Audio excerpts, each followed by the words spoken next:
આ બધા પાછી વૃત્તિવાળીને ભગવાનમાં લાગેલા જ રહેજો, બાહ્ય વૃત્તિ કરશો જ નહીં. બહાર કાંઈ નથી, જે છે એ બધું આત્મામાં છે. બસ આંખો મીચીને અંતરદ્રષ્ટિએ મહારાજના સુખને માણ્યા કરવું, ક્યાંય બીજે ધ્યાન નહીં લઈ જવું, બીજા કોઈ વિચારો કરવા નહીં. માંડ કરીને બળતા આ સંસારમાંથી થોડોક ઠર્યા માટેનો આપણને સમય મળ્યો છે. અત્યારે જેટલું હરી લેવાય એટલું શાંતિ માણી લેવી. સંતોના સંગમાં, મંદિરના યોગમાં, ભક્તોની વચમાં, ભગવાનમાં જોડાવાનો એક ઉત્તમ અવસર છે.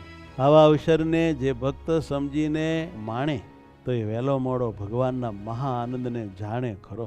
આવું ભગવાનમાં જોડાવાનું ટાણું કરોડો રૂપિયા દેતા ન મળે. જે ભગવાનની, સંતોની, ભક્તોની કૃપાથી આપણને સહેજે સહેજે પ્રાપ્ત થયું છે. આપ બધા જ જાણો છો કે સૌથી કઠણમાં કઠણ કામ છે ભગવાનના સ્વરૂપમાં મનની વૃત્તિ રાખવી. તો એ ભગવાનના સ્વરૂપમાં મનની વૃત્તિ આવા યોગમાં, આવી વાતમાં, આવા માહોલમાં સહેજે આપણે રાખી શકીએ.